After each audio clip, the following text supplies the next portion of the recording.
wabarakatuh. Om Swastiastu, Nama Budaya, dan salam kebajikan.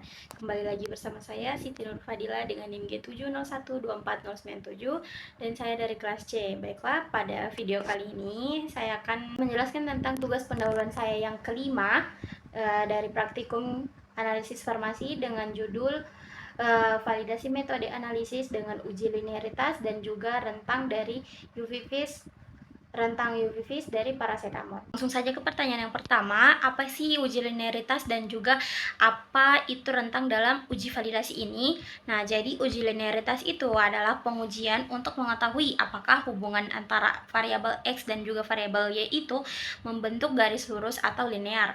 Nah, seperti contoh pada gambar di samping ini, di mana linearitas itu akan terpenuhi apabila titik-titik dari data itu mengikuti pola lurus dari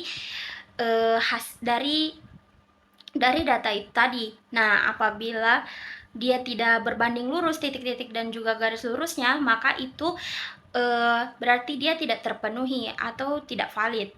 Nah, sedangkan rentang itu pada uji validasi ini digunakan untuk menentukan batas nilai X yang menghasilkan hubungan linear yang valid, seperti gambar di samping ini, di mana apabila nilai X itu masih masuk ke dalam rentangnya, berarti itu masih dikatakan valid, dan apabila keluar dari rentang, maka itu termasuk dalam kelompok tidak valid.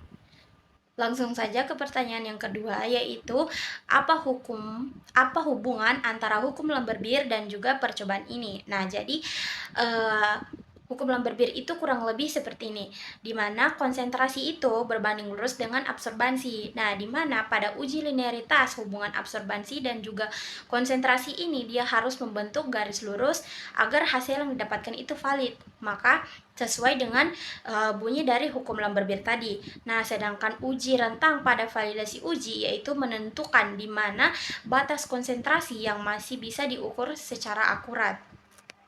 Pertanyaan yang selanjutnya yaitu sebutkan apa saja faktor deviasi yang mempengaruhi hasil pengukuran linearitas dan juga rentang konsentrasi. Nah, yang pertama ada pada kesalahan preparasi sampel, di mana tidak boleh terjadi kesalahan saat penimbangan dan juga saat pengenceran. Nah, yang kedua ada pada instrumen, di mana kalibrasi alat itu harus dilakukan dengan tepat, dan kuvetnya itu tidak boleh kotor ataupun tergores, karena itu akan mempengaruhi hasil dari uji. Nah, yang selanjutnya ada kondisi pengukuran. Tidak boleh terjadi yang namanya fluktuasi suhu atau naik turunnya suhu secara tidak beraturan.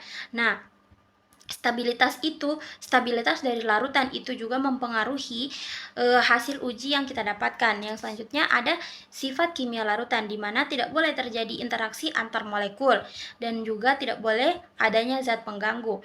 Nah, yang selanjutnya yaitu kestabilan dari sinar UV-Vis, itu tidak boleh terjadi ketidakseimbangan antara UV dan juga Vis, karena itu akan mempengaruhi hasil dari uji kita tadi juga. Nah, langsung saja ke pertanyaan yang selanjutnya, yaitu jelaskan nilai R berapakah yang menunjukkan bahwa linearitas itu baik, dan jelaskan kriterianya untuk pengukuran kuantitatifnya. Nah, jadi nilai R yang baik itu dimana dia itu kurang dari 1, dan untuk kriteria pengukuran kuantitatif yaitu apabila R itu lebih dari atau sama dengan 0,999, dan itu dikatakan sebagai linearitasnya itu sangat baik, dan juga apabila jari-jarinya R-nya itu lebih dari atau sama dengan 0,995, maka linearitasnya itu dapat diterima untuk metode kuantitatif.